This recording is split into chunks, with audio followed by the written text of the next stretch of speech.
Tu es avec nous depuis lundi jusqu'à maintenant. Remplis nos vies. Tu nous as envahis de toi. Et ce soir, merci. Merci infiniment pour ta plénitude, pour ton renouvellement, pour ta force, pour l'illumination de ta parole. Merci parce que tu as dit dans les derniers temps, tu répandras de ton esprit. Oui, sur toute chair, nous aurons des visions. Les jeunes gens auront des visions, des veillards des sons. Il y aura des signes de prodiges sur la terre. Et la gloire de Dieu éclatera sur toute la terre. Car c'est ta parole qui nous déclare. C'est ta... Nous sommes en train de les vivre. Nous voulons les vivre abondamment. Nous voulons expérimenter ces temps à part avec toi. Nous voici ce soir. Tu as envahi nos cœurs. Tu déposes dans nos cœurs les torrents de ta présence, comme un fleuve qui coule, qui envahit notre être tout entier, qui nous transporte pleinement. Comme Jacques fut transporté dans l'île de Patmos, il fut transporté par l'Esprit. Oui, ce soir, transporte-nous par l'Esprit comme Jean dans l'île de Patmos. Tu montres à Jean les choses à venir. Transporte-nous ce soir, car nos âmes soupirent, nos esprits soupirent auprès de toi comme un courant, comme une biche auprès d'un courant d'eau qui soupire après les délices de ta présence, qui soupire après l'effervescence de ta présence. Il est un fleuve coulant du cœur de Dieu. C'est le grand fleuve d'un amour merveilleux.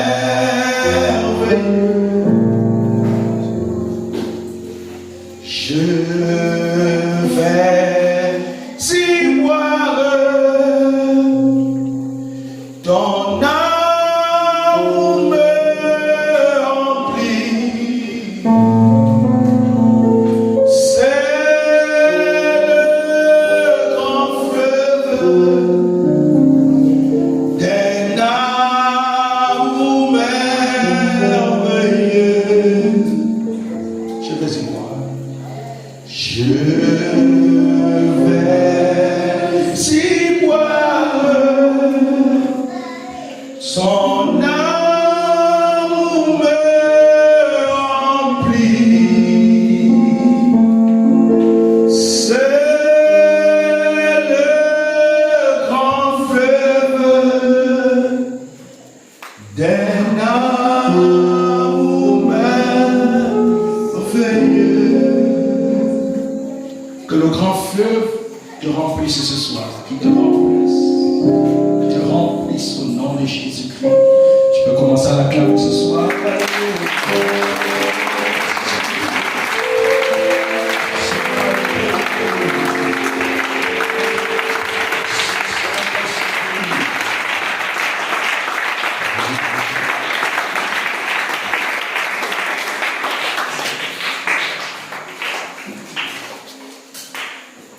J'aimerais m'adresser ce soir à un jeune homme dont l'âge varie entre 17 ans et 26 ans.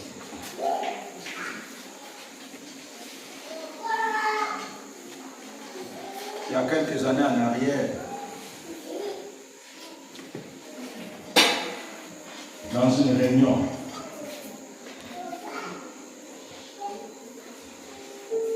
le Seigneur t'avait parlé au travers. Il t'avait dit de considérer tes voies. Il t'avait dit de ne pas regarder à ce que tu es. Parce que tu t'es souvent questionné, tu t'es souvent posé des questions. Est-ce que Dieu est capable de m'utiliser? Est-ce que quelqu'un comme moi, Dieu peut m'utiliser?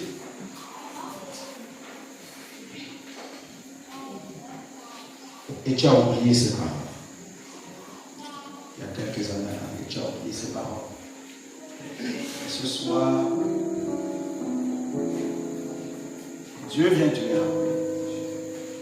Il te dit que j'ai pointé du doigt sur toi. Et avec toi, il veut faire des choses grandes. Il veut t'utiliser.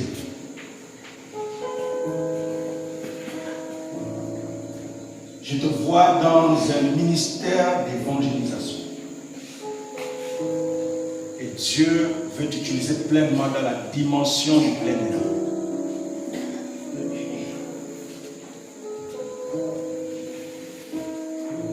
Et souvent, tu as souvent fait des rêves où tu te retrouves en train de prier pour les gens.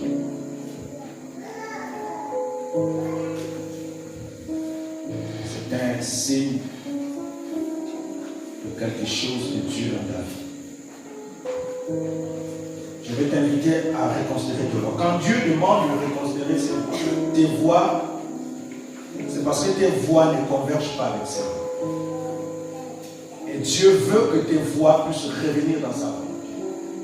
En d'autres termes, tu es en train de refuser la volonté de Dieu. Et ce soir, Dieu te le rappelle. Parce que les jours à venir seront des jours assez importants où Dieu va commencer à déformer.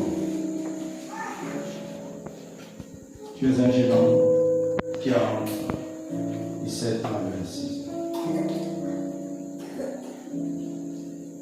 Je vais t'inviter juste après ce moment de se rapprocher de moi et de nous voir. Bonsoir à tous. On va passer une bonne journée. Amen. Alléluia. Vous êtes heureux d'être là ce soir? Amen. Qui se sent béni ce soir? N'est-ce pas, c'est merveilleux de tels moments? C'est des moments qui nous édifient, qui nous font du bien.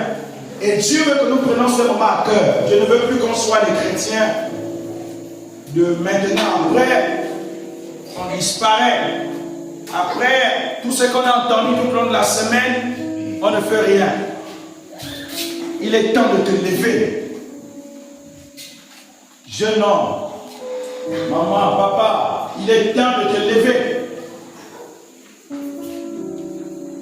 Ce soir, nous parlons de la révélation des fils de Dieu dans la peine. La révélation des fils de Dieu dans la peine. Allons-y dans Romains, le chapitre 8.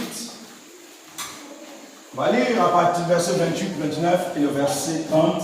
Si la régie est prête, elle peut nous aider. Merci les chants, vous allez revenir tout à l'heure. Du reste, nous savons que tout contribue au bien de ceux qui aiment Dieu, de ceux qui sont appelés conformément à son plan. En effet, ceux qu'il a connus d'avance, il les a aussi prédestinés à devenir conformes à l'image de son Fils, afin que celui-ci soit le premier-né d'un grand nombre de frères. Verset 30. Ceux qu'il a prédestinés, retenons ceci, ceux qu'il a prédestinés, il les a aussi appelés. Ceux qu'il a appelés, il les a aussi déclarés justes. Et ceux qu'il a déclarés justes, il les a aussi accordé la gloire. Alléluia. Amen. Il les a aussi accordé la gloire. Les fils de Dieu sont appelés à se révéler dans la dimension de leur appel. Allons-y, la régie dans Jérémie 1, à partir du verset 5. On va lire ce deuxième passage. Jérémie 1, à partir du verset 5.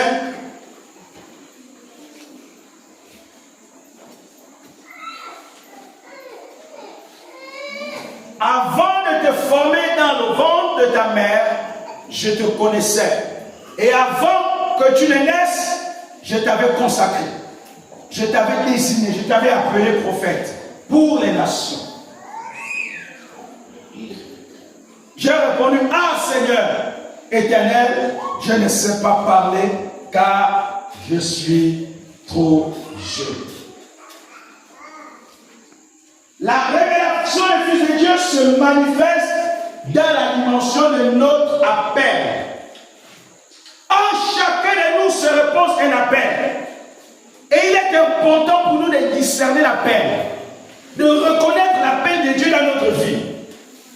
Ce que nous devons savoir, c'est que pour se révéler efficacement, puissamment, il faut que tu reconnaisses ton appel. À quoi Dieu t'a appelé précisément? Car, écoutez bien ce que je suis en train de dire. La véritable existence de l'homme commence sur la terre dès que l'homme découvre ce à quoi Dieu nous a appelés. En vérité, tout ce que nous faisons là, le reste là, ça, c'est pas plus important que l'appel de Dieu dans notre vie. Ce qui est plus important, c'est l'appel de Dieu dans notre vie. Comment nous comprenons l'appel de Dieu dans notre vie et ce que nous faisons de Dieu dans notre vie. Quelqu'un m'écoute ce soir? Tu es là ce soir? Donne-moi un amen puissant. C'est très important, bien-aimé. Reconnaître l'appel de Dieu dans ta vie te qualifie et définit ton existence. Qu'est-ce que l'appel? Qu'est-ce que l'appel? L'appel est une désignation de Dieu dans la vie de quelqu'un de façon spécifique. L'appel, c'est un mandat divin sur la vie d'un individu. Donc c'est un mandat divin sur la vie d'un individu pour une mise à part, pour quelque chose de particulier. Donc Dieu t'appelle, il te met à part pour quelque chose de particulier. Donc retiens que l'appel est un mandat divin de Dieu dans la vie d'un homme. Et qui le distingue des autres. L'appel te rend différent des autres. C'est pourquoi, quand Dieu appelle un homme, il le consacre, il le met à part. C'est un choix. C'est un choix de Dieu, c'est une élection de Dieu sur ta vie.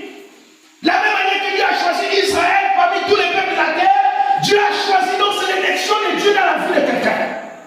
Dieu te choisit, cela ne dépend ni de toi, ni de ta volonté, ni de la volonté de tes parents, mais cela dépend de la volonté de celui qui t'a créé.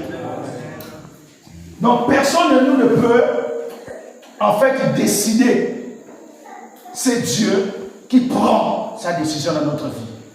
Et quand Dieu nous appelle, l'appel de Dieu ne dépend ni de notre force, ni de notre amour pour Dieu, ni de nos efforts.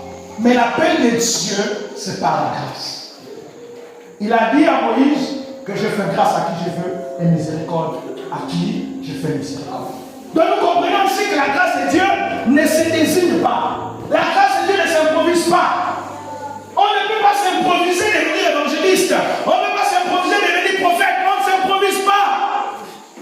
C'est l'appel de Dieu. C'est le mandat de Dieu sur notre vie. C'est une action que Dieu dépose sur notre vie. Et sur chacun de nous ici, il y a un appel différent. Alléluia. Il y a un appel qui s'impose dans ta vie. Et le vrai bonheur commence dès que tu découvres l'appel de Dieu dans ta vie. Tant que vous n'avez pas encore découvert l'appel de Dieu dans votre vie, c'est comme si vous êtes inutile sur la terre pour Dieu. C'est pourquoi ce qui nous rend meilleurs, ce qui apporte le bonheur dans notre vie, mais c'est l'appel de Dieu. Dès que tu vas découvrir l'appel de Dieu, à quoi de t'appeler, tu vas commencer à être heureux. Quelqu'un vient de comprendre ce qu'est l'appel de Dieu? Retiens que l'appel de Dieu est un mandat divin de Dieu dans la vie de quelqu'un qui nous distingue des autres. Un mandat qui te distingue des autres. Et tu n'es plus comme, tu ne seras plus comme les autres. Parce que Dieu te met à part. Alléluia. Cette caractéristique de l'appel dans notre vie 7 caractéristiques de l'appel de Dieu dans notre vie.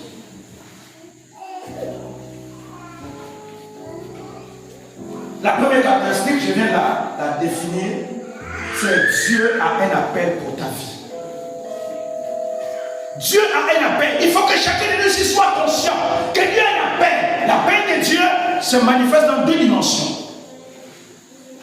Il y a la dimension de plein temps, il y a la dimension de mi-temps. Je vais m'expliquer. La dimension de plein temps, c'est comme était Moïse, Élie. C'est comme était le sacrificateur. Et c'est comme moi je suis. Parce que j'ai laissé mes études pour me consacrer uniquement à l'appel de Dieu dans ma vie. C'est ce qu'on appelle l'appel de Dieu en plein temps. Tu es consacré rien que pour Dieu. Tu laisses tout ce que tu travaillais, tu démissionnes et tu te mets dans l'appel de Dieu. Alléluia. Amen. Ça, c'est ce qu'on appelle l'appel en plein temps. Et l'appel en mi-temps, c'est lorsque tu travailles, tu fais l'école, tu fais quoi que ce soit, mais tu es au service de Dieu.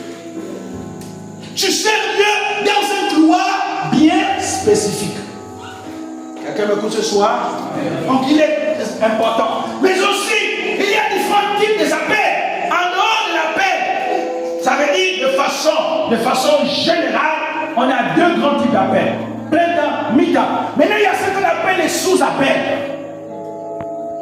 Tu peux être dans un couloir et servir Dieu. Et c'est ce que Dieu nous appelle à faire. Chacun de nous a un appel de Dieu dans sa vie.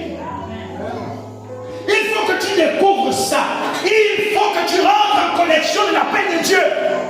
Dieu t'a appelé. Il t'a appelé à le servir d'une manière ou d'une autre. Écoutez-moi bien. La chose la plus importante sur la terre, c'est de servir Dieu. La chose la plus importante sur la terre, c'est de servir Dieu. Et l'appel de Dieu, comme je le suis, c'est la meilleure fonction. Là où je suis là, servir Dieu, ce que je fais là, je travaille. Je suis en plein temps pour Dieu. Donc celui qui me paye, c'est Dieu. Celui qui s'occupe de moi, c'est Dieu. Donc servir Dieu est une fonction et un travail. On nous a toujours dit que servir Dieu, c'est rien fait. Non, c'est une fausse idée. Servir Dieu en plein temps ou en mi-temps, c'est un travail que l'on fait. Parce que c'est Dieu qui t'emploie. Dieu t'emploie pour lui. Dieu a son service. Par conséquent, tu es un travailleur pour Dieu. Quelqu'un m'écoute? Il y a l'appel de Dieu dans ta vie. Et tant que tu n'as pas découvert, tu ne seras pas heureux totalement. Beaucoup de gens pensent que servir Dieu, c'est pour une catégorie de personnes. Ah, c'est une catégorie de personnes, c'est seulement les vieux qui doivent servir Dieu. Au plus on pense que servir Dieu, c'est pour les vieux qui ont déjà 50 ans, 60 ans, 70 ans. Mais David a commencé à servir Dieu, il avait 17 ans. Moi, j'ai commencé à servir Dieu, j'avais 12 ans. J'ai donné ma vie au Seigneur, j'avais 12 ans. Et jusqu'aujourd'hui, je suis là dans le Seigneur. Je suis en train de prendre l'âge dans le Seigneur. Depuis 12 ans jusqu'à maintenant. Vous savez, à 12 ans, quand je me suis converti, un mois après, on m'a donné la première leçon dans l'église. Donc, je suis responsable depuis l'âge de 12 ans dans l'église. À cause de mon sérieux de ma consécration. Alléluia. Amen. Donc quand les gens prophétisaient sur moi en disant que toi tu seras payé sur pasteur, oh, un moment ça fait réfléchir, un moment, mais je savais que je devais finir pasteur. Alléluia.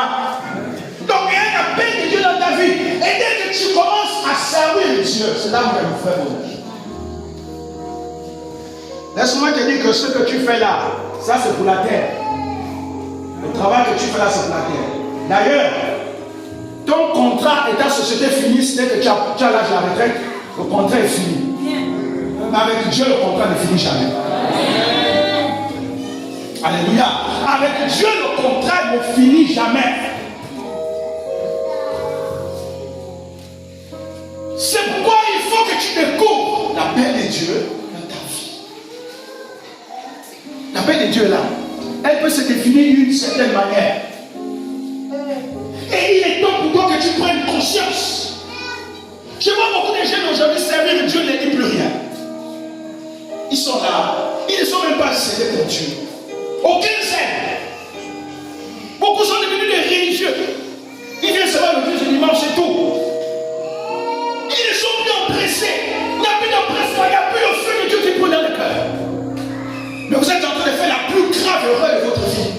Lorsque vous aurez 50 ans, vous allez pleurer amèrement. Pourquoi vous n'avez pas profité de votre jeune âge? Je connais des gens aujourd'hui qui ont 70 ans qui sont en train de pleurer pour dire pasteur.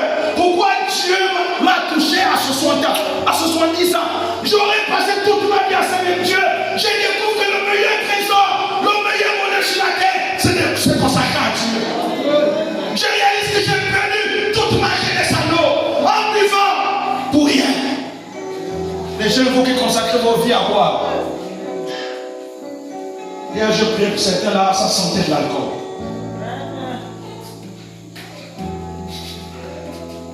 Tu consacres ta vie à boire. Ça ne te donnera rien. Plutôt ça te détruit. Et ça te ridiculise. Ça fait bien. Quand un papa de 30 ans, 35 ans, 36 ans urine dans son pantalon parce qu'il a trop consommé. Ça fait du bien. C'est responsable ça. Non, il est responsable. Quand un papa et une maman de 60 ans comme tout le monde ici, quoi? Et tu commences à dire n'importe quoi. Une maman de 40 ans, 50 ans, tu commences à dénirer, dire n'importe quoi. Non, ça c'est responsable. Ça c'est responsable. Là, elle est responsable. Là, elle est vraiment maman. Alors que Satan est en train de se moquer de toi. Satan te ridiculise devant tes enfants, devant tes petits-enfants, devant le monde entier. Satan te ridiculise. Il te rend ridicule.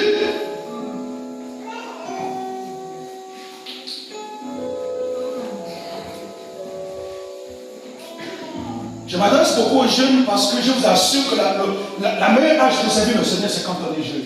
Au fur et à mesure, il faut grandir. Amen. Pourquoi les jeunes aujourd'hui ne sont plus sensibles, ne sont plus scellés pour les choses de Dieu? Vous les voyez, ils sont là. Il n'y a plus de zèle pour Dieu. Ils ne rêvent même plus. Vous allez voir, vous posez des questions, personne ne va vous dire j'ai envie de devenir comme Billy Graham. J'ai envie de devenir comme le pasteur Yonrichou. J'ai envie de devenir comme le pasteur Mohamed Sanogo. Personne, ça n'aspire plus à rien. Parce que les choses de ce siècle ont pris la place de Dieu dans ta vie. Les envies, la chair, la vanité ont pris les choses, ont pris la place de Dieu dans ta vie. C'est pourquoi tu n'as plus envie de servir Dieu.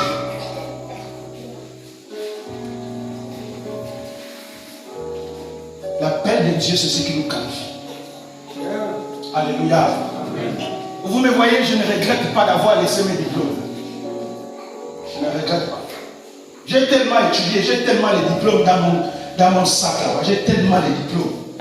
À un moment, je me dis, pourquoi tu as permis que je fasse autant l'école et après c'est pour ranger toutes ces papiers. Toute cette paperasse là, je vois ça. Et les jours je sors, je regarde, je dis, mais à comment ça te fait autant des études? Et puis après tu me dis, Seigneur, range-moi ça. Ça c'est entre moi et Dieu. Je dis, à quoi ça va servir tout de faire autant des études? Et je réalise en fait que Dieu a permis que je fasse ces études pour montrer au monde entier que servir Dieu, ce n'est pas fait pour les nuls. Que ce n'est pas fait pour les derniers de la société. Comment que même les intellectuels peuvent servir Dieu. Et je suis témoin. Alléluia. Amen. Quelqu'un m'écoute ce soir? Amen. Il faut que tu distingues l'appel de Dieu dans ta vie. Les jeunes sœurs. Il y a plus de jeunes sœurs qui aspirent à devenir pasteurs. On a les pasteurs femmes aussi. Vous avez Liliane Sanogo. Vous avez ma femme qui est pasteur. Vous avez d'autres que vous suivez à travers la télévision qui prêchent l'évangile. Les jeunes sœurs n'aspirent plus. Tout ce qu'on aspire, c'est des gros mariages. Lune de miel extraordinaire. Tout ça, c'est bien, c'est vanité. Hein, tout ça, c'est bien, c'est vanité.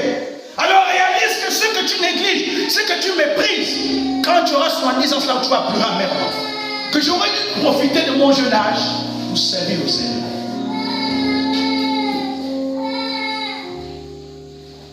Ah, les jeunes hommes. La course aujourd'hui, c'est là convoiter les petites filles, convoiter les filles. cherchez aussi à enceinter les filles. Hein? Le seul travail, enceinter les filles, ça là, ça ne sert à rien. Ça ne paye.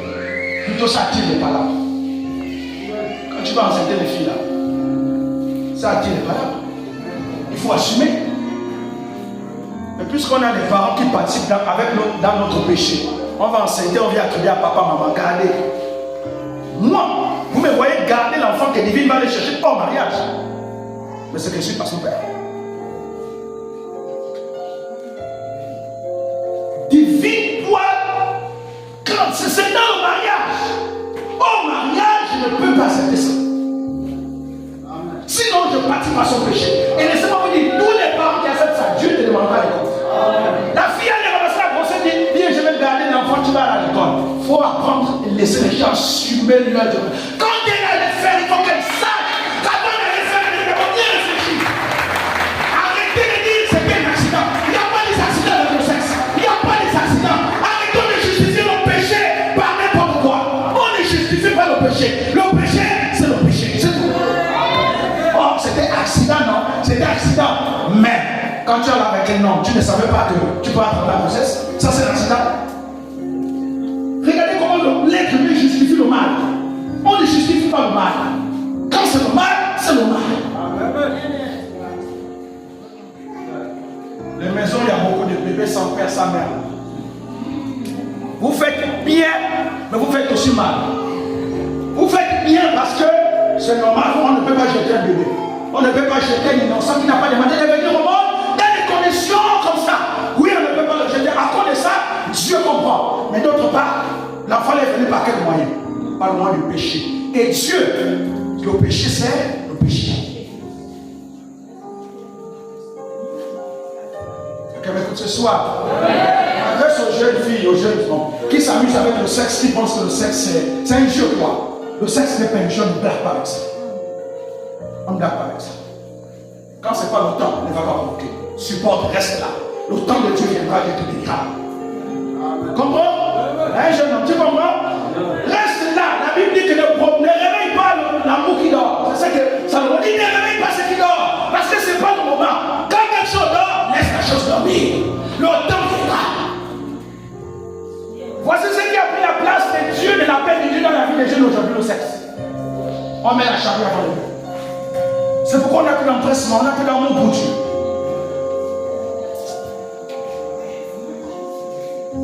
Les jeunes, il faut se réveiller. Dieu a besoin d'une nouvelle génération de serviteurs. Dieu a besoin d'une nouvelle génération de serviteurs dans ce pays. Des serviteurs qui vont l'honorer, qui vont le glorifier. Alléluia.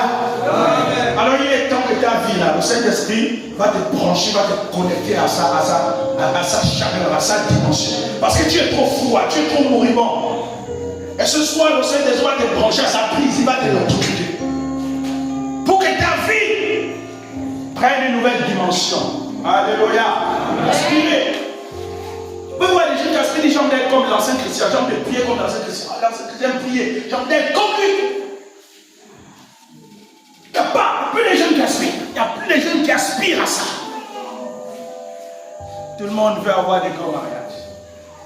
Lune de miel, comment sur les lunes de miel à Canal Plus là? Une lune de miel de tous. Tout le monde aussi va avoir des lunes de miel comme ça. Tout le monde va avoir des gros véhicules. C'est bien, ce n'est pas mauvais. Ce n'est pas mauvais. C'est bien. Mais il y a ça là, ça vient en seconde position. C'est d'abord la paix de Dieu. Donc, Dieu a un appel pour ta vie chrétienne. Ça. Chacun de nous aussi a un appel. Ça peut être à la prière, ça peut être que Dieu t'appelle à devenir un intercesseur pour les nations. Ça peut être que Dieu t'appelle à devenir un apôtre pour les nations. Ça peut être que Dieu t'appelle à devenir un ancien de l'église pour l'évangélisation. Ça peut être que Dieu t'appelle à être une sœur évangéliste. Ça peut être que Dieu t'appelle à être une maman intercesseuse qui renverse les Goliaths. 2. Dieu t'appelle par ton nom. Il veut collaborer avec toi et t'impliquer dans son œuvre libératrice. 2. Dieu t'appelle par ton nom, virgule, il veut collaborer avec toi et t'impliquer dans son œuvre libératrice. Ça veut dire que Dieu t'appelle par ton nom. On venait de lire le passage encore là. Dieu dit, appelle Jésus. Et Dieu a appelé Samuel, n'est-ce pas? Il a appelé Samuel, il a dit Samuel, Samuel. Et Samuel a répondu pour la première fois. Il est parti chez son mentor. Il pose la question à son mentor, Élie, le sacrificateur. Tu m'as appelé? Il dit non, je ne t'ai pas appelé, retourne dormir. Samuel repart dormir. Et Dieu l'appelle une seconde fois. Samuel, Samuel, il repart. Père, tu m'as appelé? Et pour une troisième fois, Dieu l'a appelé.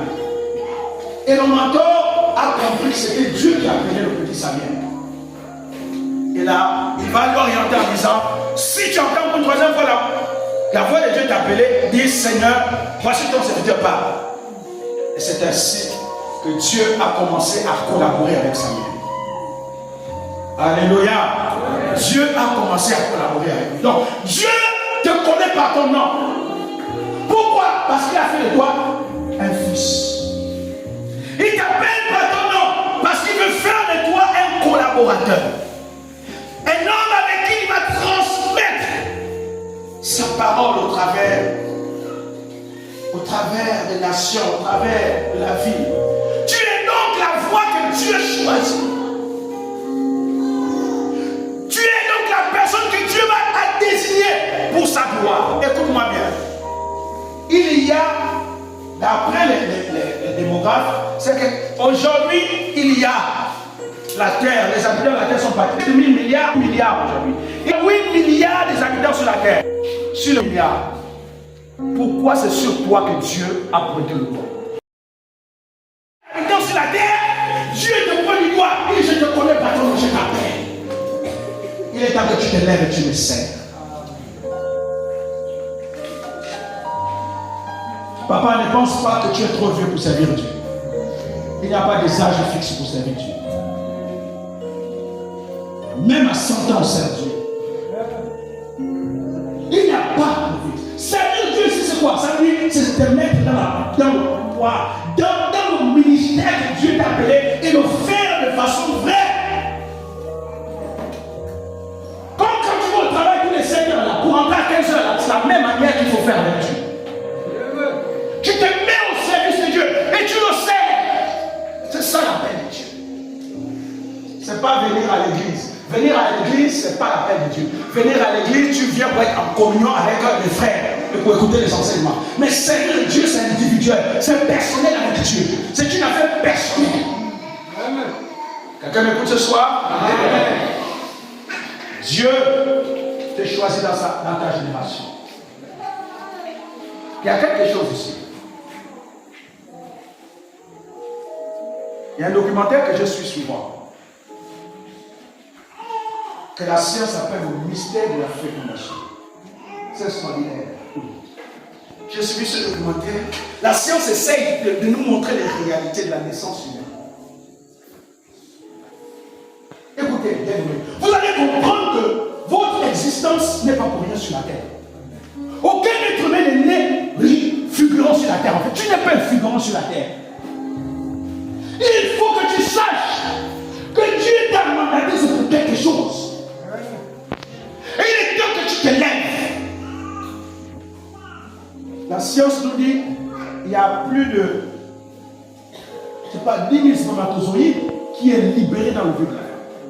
Et les 10 000 spermatozoïdes font la course. Je vous assure, c'est extraordinaire ce documentaire. Tous font la course.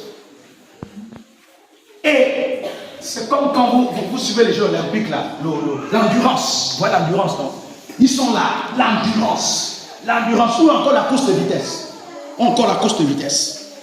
Mais parmi les 10 000, c'est seulement un seul. Oh, alléluia. Un seul qui arrive à féconder le vu. Et ce seul-là, c'est vous. Et les autres sont morts.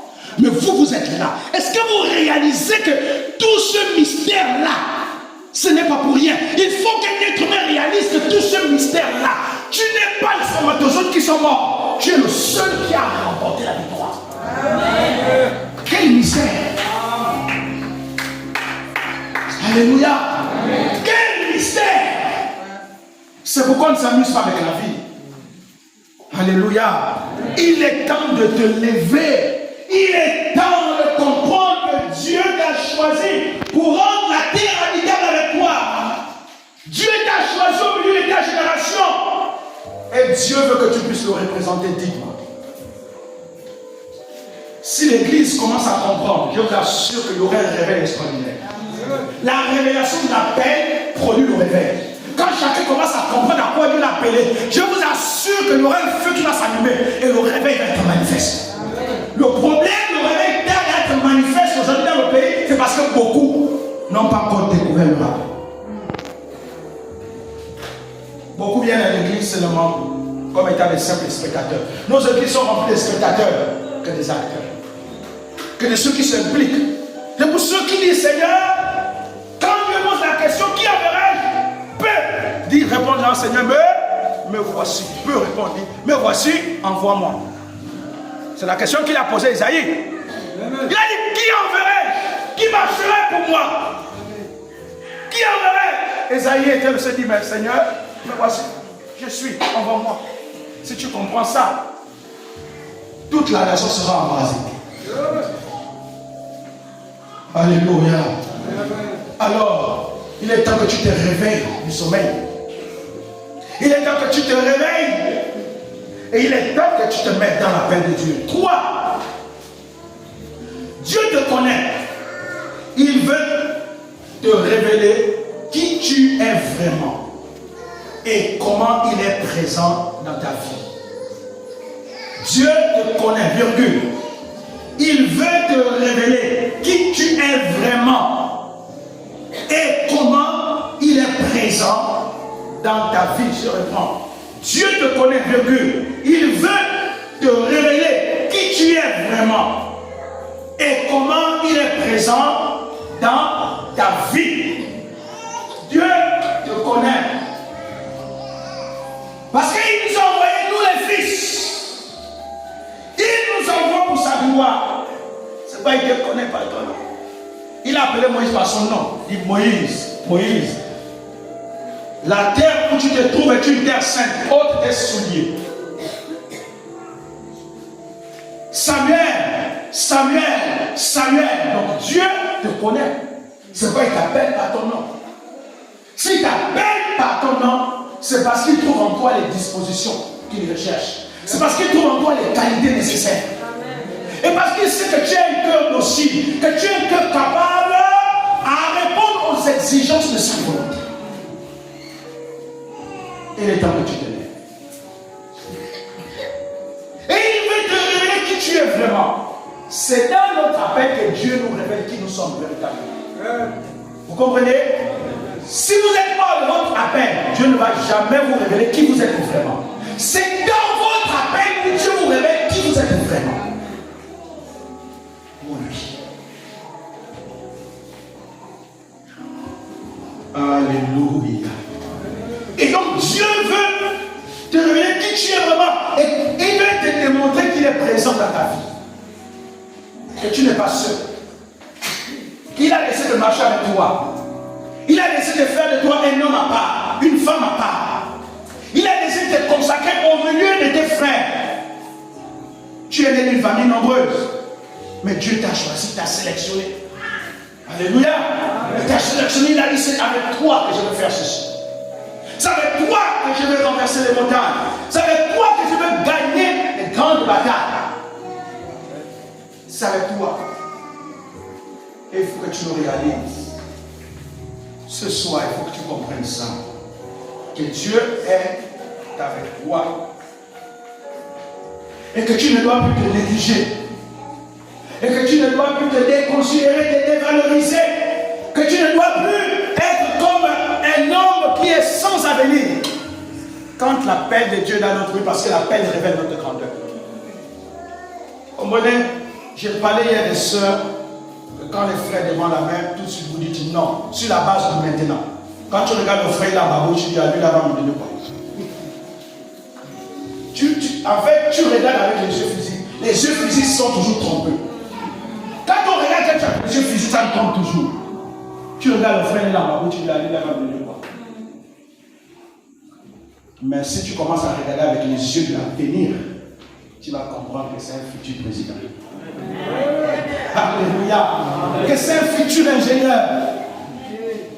C'est ça les jeux de la foi, les jeux d'avenir. Dieu nous regarde avec les yeux d'avenir. Il ne nous regarde jamais avec les yeux du présent. Écoutez les sœurs. Frère, est-ce que tu entends ça? Dieu ne te regarde jamais avec les yeux du présent. Parce que le présent ne te définit pas. Le présent passe, mais l'avenir regarde l'avenir. Alléluia. C'est pourquoi il ne faut jamais juger les gens n'importe comment. Il ne faut jamais juger les gens n'importe comment. Jamais juger les gens n'importe comment. Écoutez, quand Joseph a dit à son père que cette nuit-là, j'ai fait un songe, où 11 étoiles se procédaient devant moi. Et Jacob a dit, ah, le 11e là, sûrement, c'est même pas ton père. Mais la Bible dit que Jacob a gardé ces choses. Parce que Jacob savait que la lignée d'Abraham devait passer par Joseph. Donc, Jacob prophétiquement a gardé ces choses. Mais est-ce que plus tard, est-ce que dans le futur, Joseph n'est pas devenu un grand? Bien aimé, Dieu nous regarde toujours avec les yeux du futur. Dieu nous regarde toujours avec les yeux du futur. Il est temps pour nous de faire un retour en arrière. Il est temps pour nous de faire un retour en arrière. Dieu est présent. Il a décidé de faire de toi une personne à part pour sa gloire. Et je vais te dire une chose, c'est avec toi que Dieu va commencer à faire des choses que tu n'as jamais pensées, que tu n'as jamais imaginées. C'est avec toi que Dieu va commencer à réparer les brèches et les trucs dans ta famille. C'est avec toi que Dieu va commencer à rénover le blason qui a été détruit dans ta nation, dans ta famille. C'est avec toi, parce que Dieu t'a petit de toi, parce que Dieu ne te connaît pas ton nom. Oui, il ne te connaît pas ton nom. Ne te néglige plus. Ne te néglige plus. Ne te déconsidère plus. Regarde l'avenir. 4. Dieu a un message unique et libérateur pour toi. Dieu a un message unique et libérateur pour toi. Qu'il souhaite que tu proclames au travers de tes paroles et de tes actes. Dieu a un message unique et libérateur pour toi, qu'il souhaite que tu proclames au travers de tes paroles et de tes actes. Dieu a un message unique et libérateur pour toi, qu'il souhaite que tu proclames au travers de tes paroles et de tes actes.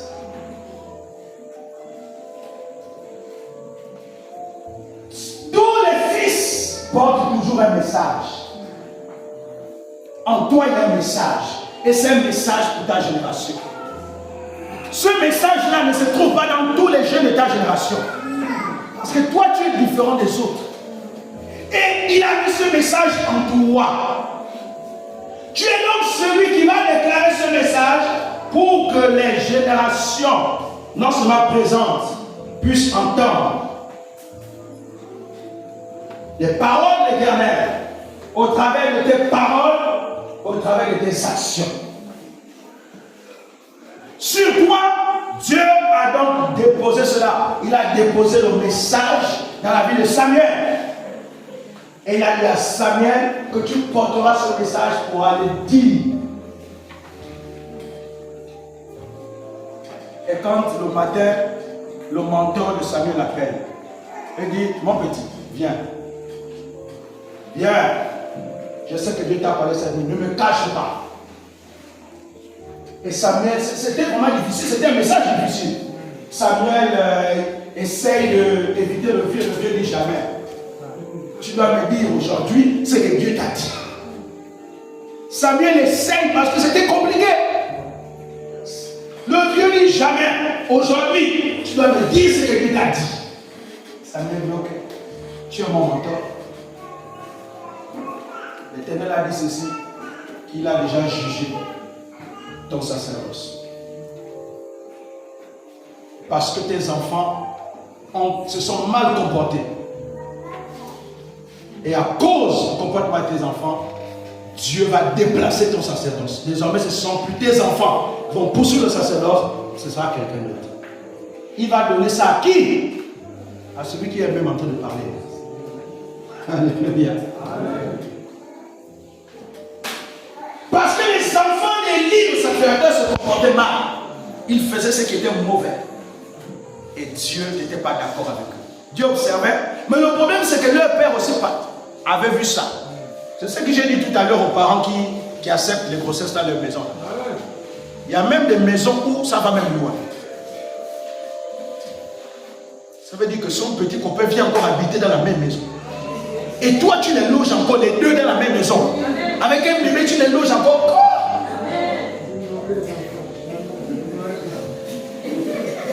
J'ai vu ça, moi là.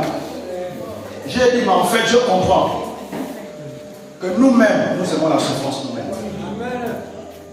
Je disais à ma femme, qui a quand même fait un témoignage, je disais, est-ce que tu sais qu'il y a des gens dans la vie, il ne faut jamais les aider? Je l'ai expliqué, je lui ai dit, tu sais pourquoi? Il y a des gens, tu le vois en train, il est tombé. Il va être tombé, tu viens lui relever. Il va dire, oh, pourquoi je me relève? Laisse-moi, laisse-moi. Il y a des gens comme ça dans la vie. Et s'il dit ça, laisse-lui au sol. Laisse-lui. Je vous dis, il y a des gens comme ça. Et parce que tu as fait du bien, il va commencer à t'insulter. Vous n'avez jamais vu ça? Tu as fait du bien à ses enfants et c'est lui qui t'envoie le fusil nocturne à lui. Attention, j'ai vu ça moi là. La maman là a 4 filles, 3 filles, 3 ou filles. Tous c'est déjà des grandes filles de 20 ans, des 20 ans. Celle-là, elle allait chercher son copain. Dans une maison de 3 chambres. Je ne sais pas comment ils ont partagé cette maison. Elle va chercher son copain. Donc son copain vient se habiter dans la même maison. Les 3 filles, leur copain habitent dans la même maison. Et la maman a 6 enfants encore. Et tous les enfants qui naissent dans la même maison.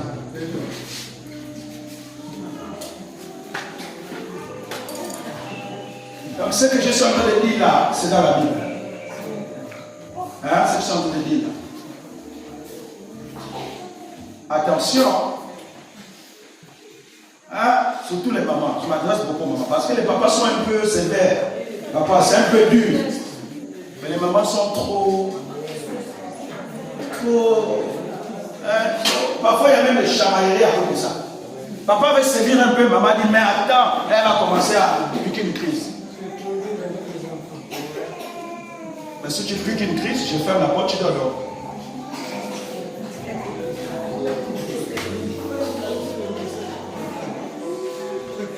Voyez des choses comme ça. Voyez des choses comme ça. Et plus tard, quand on vient annoncer que là-bas Israël a été vaincu, et l'idée qu'il a vaincu, ces 2 fils sont même morts. Samuel, la nouvelle, il est tombé là, la tête contre le caillou. Oui, et il est mort comme ça. Ainsi a pris fin la lignée. Et Samuel a commencé son sacerdoce. Dieu veut que tu te réveilles au travail de l'humanité par tes paroles, par tes actions. Un fils de Dieu se distingue par ses paroles. Nos actes doivent parler de nous. Nos actions doivent être des actions qui limitent, des actions qui fortifient et qui encouragent la société. Parce que nous vivons dans une société complètement amère, une société dépravée. Mais les actions des fils de Dieu doivent changer les choses. Si tu réalises que tu es un fils, que tu es une fille, il faut que tes actions changent la société. Il faut que ta vie soit un témoignage pour la société et que les gens s'inspirent de toi. Avez-vous déjà entendu ça? Et que les gens veulent être comme lui, hein? J'ai envie d'être comme elle, hein? Comment sa vie m'inspire? Sa vie m'inspire. C'est comme ça qu'on doit parler des fils de Dieu. Sa vie m'inspire. Alléluia. Parce qu'un fils s'est réveillé. Un enfant de Dieu ne vit pas une vie cachée, une vie en cachette. Une vie froide, une vie tiède, où on ne sait même pas que tu es chrétien. Ou même dans ta société, on ne sait même pas. C'est quand tu as posé un acte en dehors. Donc lui aussi les chrétiens. Oh. Donc depuis 10 ans qu'il travaille dans la boîte, donc lui aussi les chrétiens. Ça c'est grave ça. Non, nos actes doivent parler de nous. Nos paroles révèlent qui nous sommes en réalité. Alléluia. C'est ça un fils. C'est nos paroles qui révèlent la réalité de qui nous sommes pour Dieu. Et comment nous le servons, comment nous l'aimons.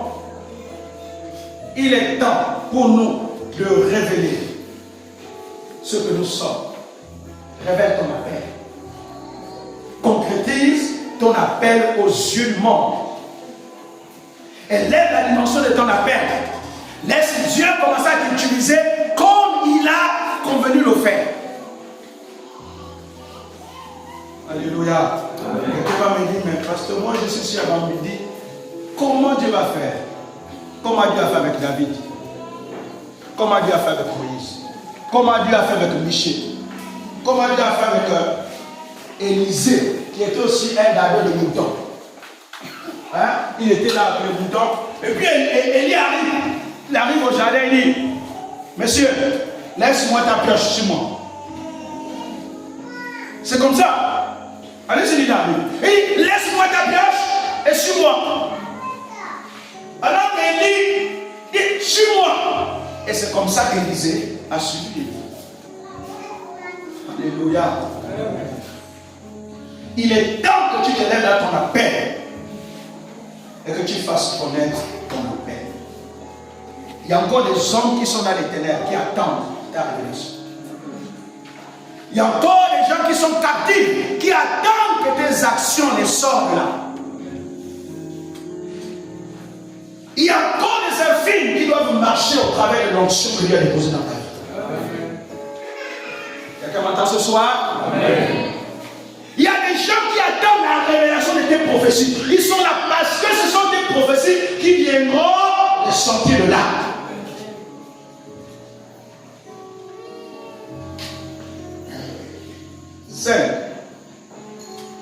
Dieu t'a donné les dons et les ressources afin que ton engagement soit empreinte de puissance et d'autorité spirituelle. Dieu t'a donné les dons et les ressources. Dieu t'a donné les dons et les ressources. Dieu t'a donné les dons et les ressources afin que ton engagement soit l'empreinte de puissance et d'autorité spirituelle. Je reprends. Dieu t'a donné les dons et les ressources afin que ton engagement soit empreint de puissance et d'autorité spirituelle. Il faut que tu réalises que Dieu t'a donné quoi? Des dons. Et les dons sont appelés à se révéler. En dehors des dons spirituels que Dieu t'a donné, mais il a mis en toi des ressources spirituelles. Des ressources que tu dois exploiter pour révéler la grandeur de l'Éternel. Pour que la révélation du Fils devienne une empreinte. Pour que la révélation du Fils devienne un miroir. Et pour que la société entière réalise la puissance et la grandeur de Dieu au travers de ta vie.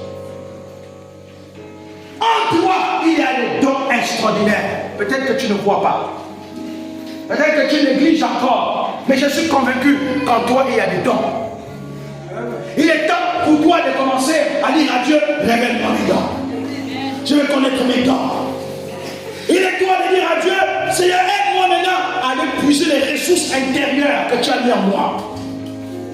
Parce qu'en toi, il y a des grandes ressources.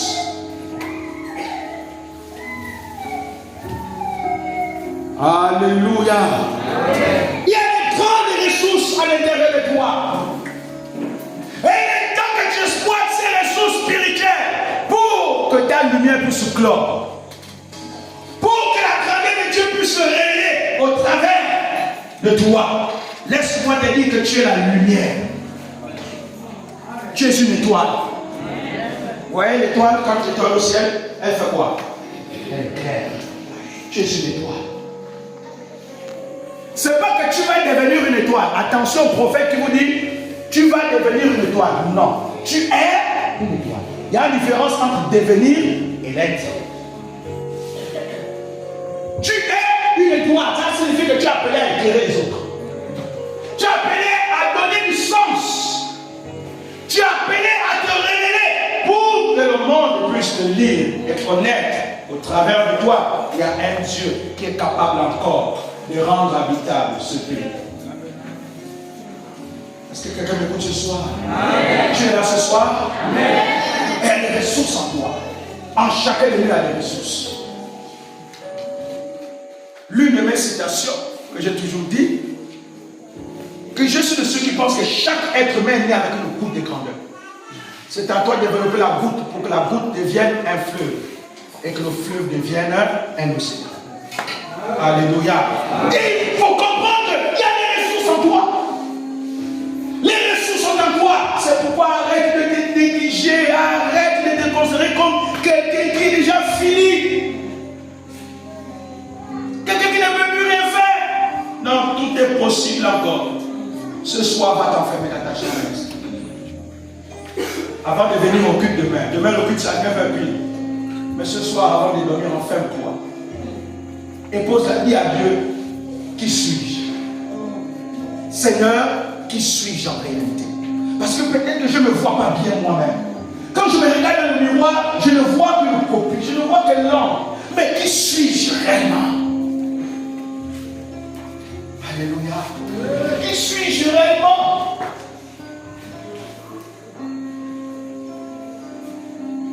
Je suis convaincu que les ressources sont en moi. Je suis convaincu qu'avec quelqu'un comme toi, Dieu peut encore faire des choses. Je suis convaincu qu'avec quelqu'un comme toi, Dieu est capable de créer des choses qui n'existaient pas. Avec toi. Je suis convaincu que rien n'est terminé. Rien n'est terminé. Essaye de te voir dans les choses à venir. Essaye de te projeter dans l'avenir. Essaye de te regarder. Quand l'ennemi m'a dit, arrête de te limiter au bout de ton nez. Essaye de te voir. Regarde-toi dans l'avenir. Projette-toi dans l'avenir. Parce que c'est ceux qui se projettent qui finissent toujours par puiser ce qui est intérieur. Projette-toi. Et je suis convaincu de ces ressources que Dieu a mis en toi. Un enfant ne porte pas de ressources. Il n'y a qu'un fils qui porte des ressources. Parce que le fils est l'espoir de toute une famille. Il y en a ici qui ont déjà perdu des enfants. On a peut-être perdu un enfant qui était l'espoir de toute une famille. J'ai vu, il y a des enfants qui sont décédés, qui étaient l'espoir de toute une nation. L'espoir de toute une famille. Et dès que ces enfants sont décédés de façon prématurée, tout a sombré dans la famille.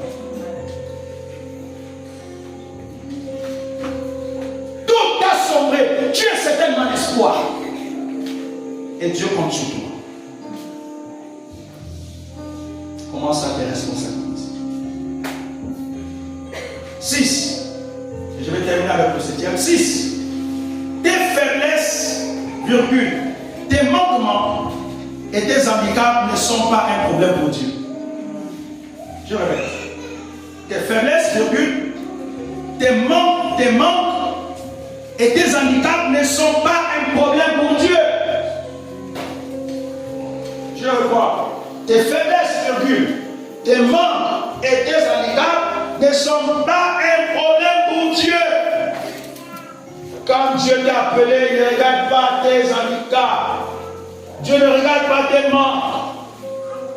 Dieu ne regarde pas d'abord tes faiblesses. Parce que s'il regardait tes faiblesses, tu serais disqualifié. Mais comme Dieu ne regarde pas d'abord les faiblesses que tu appelles, il regarde d'abord l'état de ton cœur, la disposition de ton cœur. Parce que Dieu recherche des cœurs avec qui il va travailler, des cœurs bien disposés, des cœurs qui sont prêts à l'aider à faire sa volonté.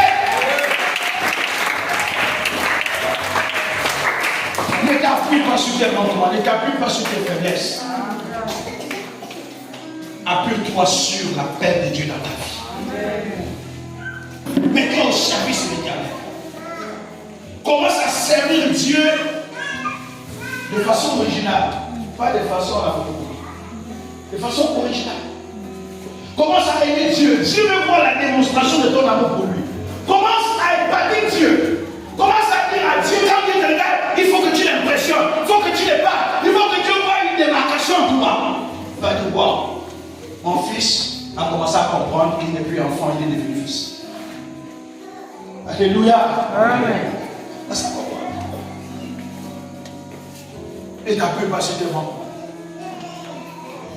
Ne t'appuie pas. Beaucoup ont dit, mais ce que je n'ai pas fait assez d'école. Est-ce que Dieu a besoin du diplôme pour utiliser quelqu'un? Dieu ne s'appuie pas sur le diplôme. S'il s'appuie sur le diplôme, il devait tous les disqualifier. Dieu ne s'appuie pas sur tes faiblesses. Alors, lève-toi et commence à servir l'Éternel. Car ta génération a besoin de toi. Tu es le message de ta génération. Tu es la relève de ta génération. Tu es ce qu'il faut pour rendre ta génération habitable. Laisse-moi te dire que si tu ne t'élèves pas, ta génération passera promptement. Il y a des générations qui passent sans laisser d'héritage. Quand ta génération passera, qu'est-ce qui les marquera? Qu'est-ce que tu laisseras à ta génération? Il est temps de te lever et de marquer ta génération. Amen. Tant qu'on sache qu'il y avait une intercession qui s'appelait Terre. Les années 90, les années 70. Cette dame a marqué, cette dame était ici. Le monsieur s'appelait Terre. C'était un homme de prière extraordinaire. Il a laissé un héritage aux futures générations. Alléluia. Amen. Est-ce que tu entends quelque chose ce soir? Amen. Est-ce que Dieu te parle ce soir? Amen. Est-ce que quelque chose commence à bouillonner à l'intérieur de toi? Amen. Sortons de nos petites visions. Il y a des gens, c'est triste quand même. Il y a des gens, leur rêve. Et là, il dort, vous le réveillez là. Tu vois quoi? Tu vois quoi? Tu ne vois que l'hôpital. Leur rêve, c'est l'hôpital. Les autres rêvent des choses sérieuses, lui c'est l'hôpital.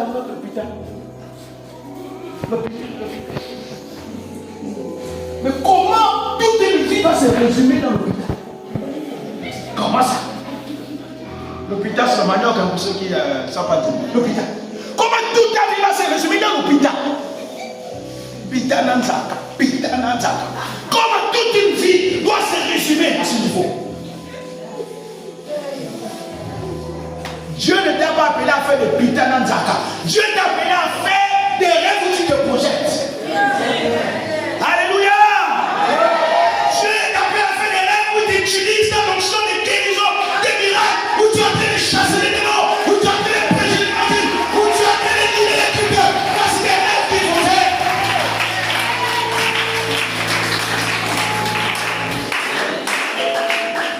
Alléluia.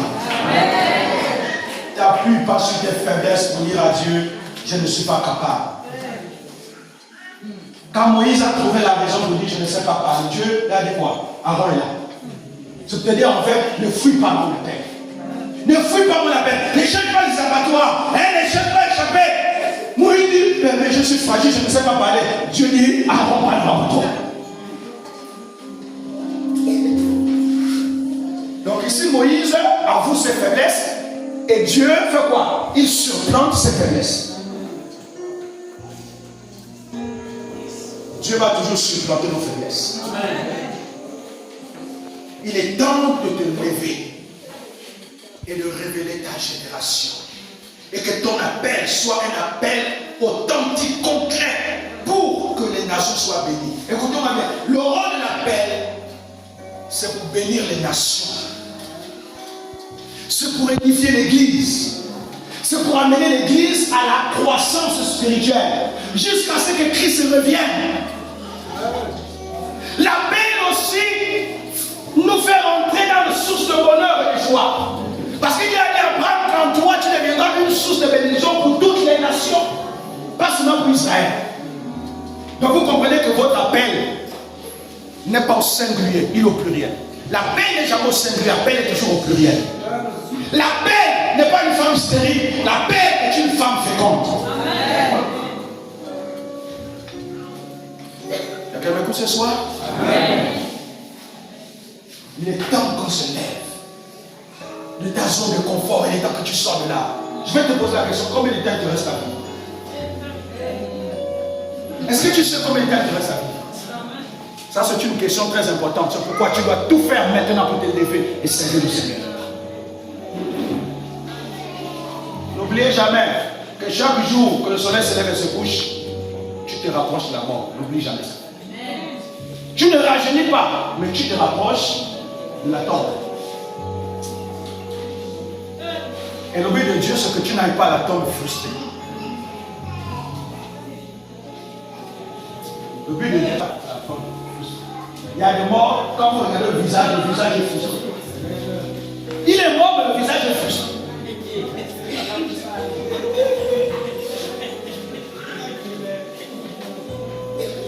Parce qu'il a refusé d'accomplir ce à quoi Dieu l'a appelé sur la terre.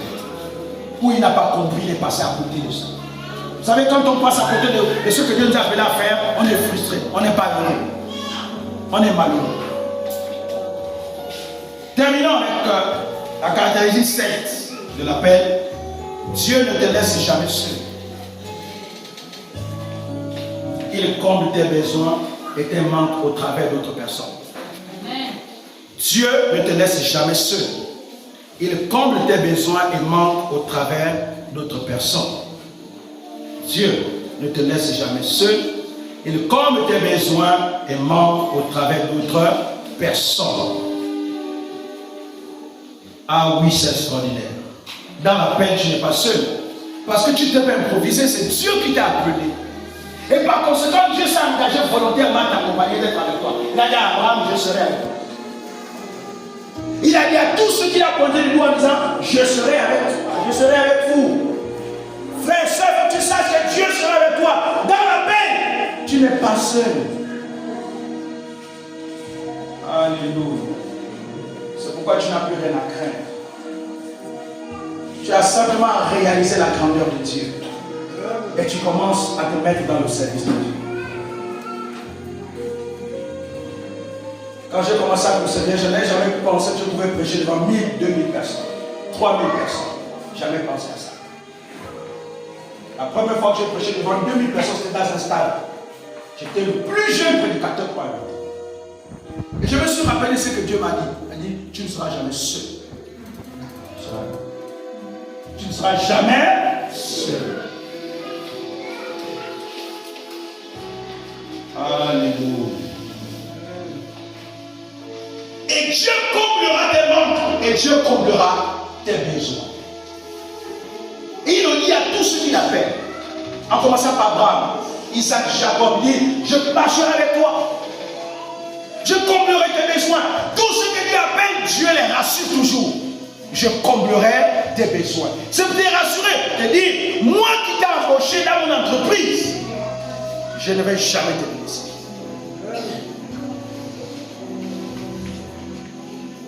Jamais te laisser. Je serai avec toi. Femme, il est temps que tu sois cette Déborah. Cette Déborah qui s'est levée au milieu des hommes. À ce temps-là, aucun homme n'a eu le courage de Déborah. Tous les hommes fuyaient Amalek. Tout le monde fuyait Amalek. Déborah s'est levée. Et au point même, c'est même qui l'a dit, si tu ne te pars pas, moi aussi je ne partirai pas. Mais si tu pars, je viendrai avec toi. Un homme qui dit à une femme, si tu pars, moi aussi je m'accroche sur ta robe là. Je m'accroche sur ta robe. Donc quand tu avances là, moi aussi, tu avances moi aussi. Les hommes, une femme qui s'est levée. Et elle a dit aux hommes, comment vous tous avez peur des fils d'Amalek? Il dit, moi Déborah, je me lèverai et je vais combattre Amalek. Il est temps, femme de distinction, femme importante, femme particulière. Il est temps, femme, que tu te lèves. Comme cette cette prophétesse en Israël, dans les rois. La prophétesse Hulda fut une prophétesse extraordinaire. Hulda, elle était au temps de Samuel aussi. Et au temps du roi, je pense à le roi Josaphat quelque chose. Et il y avait guerre. Israël était en guerre. Et ce qui est étrange, c'est que tous les prophètes, quand ils prophétisaient, ils disaient toujours des choses qui donnaient envie d'entendre. Mais quand elle prophétisait, elle prophétisait toujours le contraire. C'est à cause de ça que on avait mis tout dans les camps. Mais un jour, Josaphat et l'un de ses amis devaient aller en guerre. Ils ont posé la question, n'y a-t-il pas des hommes de Dieu ici qu'on va consulter? Et puis il y a quelqu'un qui s'est venu dans la salle et dit, mais je connais une prophétesse, mais elle est pure. Et puis le roi a dit, allez-y chez elle, consultez la voix de Dieu. Si on doit monter en guerre, on ne doit pas le faire. Et ils sont partis, ils ont entendu la voix de l'Éternel. Hulda était une femme extraordinaire. Dieu l'a utilisée dans le message prophétique de façon extraordinaire. La prophétesse.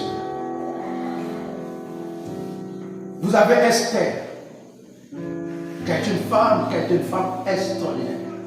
Elle a bravé les lois des Perses et des Mèdes. Elle a comparu devant le trône du roi sans être invitée, malgré que la loi disait le contraire.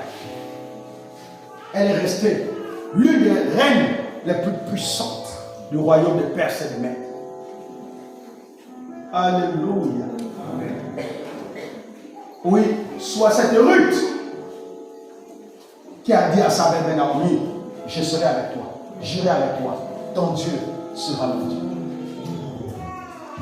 Dieu a besoin de telles femmes qui se lèvent. Et Dieu a besoin des jeunes gens, des hommes qui se lèvent.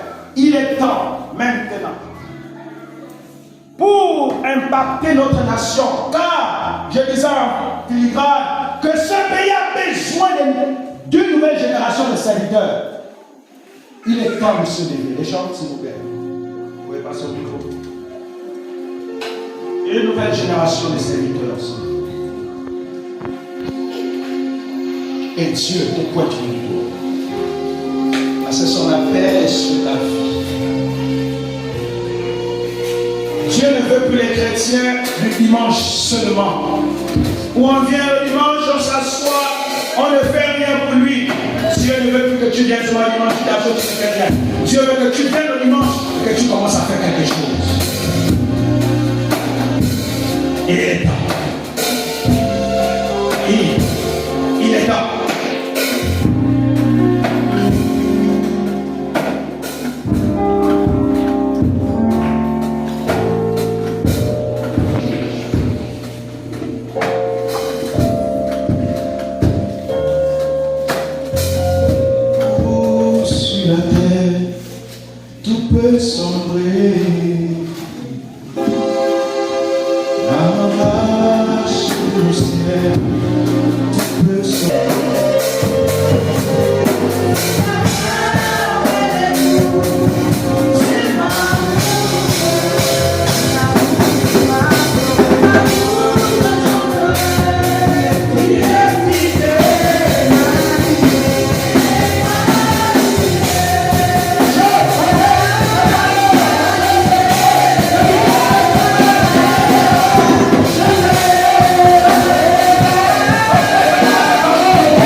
sentent dans leur cœur qu'il y a un appel particulier. Il y a peut-être quelques années en arrière, on te l'a dit, on a prophétisé sur toi, tu as rêvé cela. Tu fais des rêves où tu te vois en train de prier pour les gens. Tu fais des rêves où tu te vois en train de prêcher quelque part. Ce sont des signes d'un appel dans la vie de quelqu'un. Ça peut être un appel dans le domaine de la louange. La louange à faire un ministère public comme les Dina Moana et les autres. Ça peut être un évangéliste dans l'évangélisation locale, à être un évangéliste local, aussi à être un évangéliste peut-être demain que Dieu va amener dans le plein air.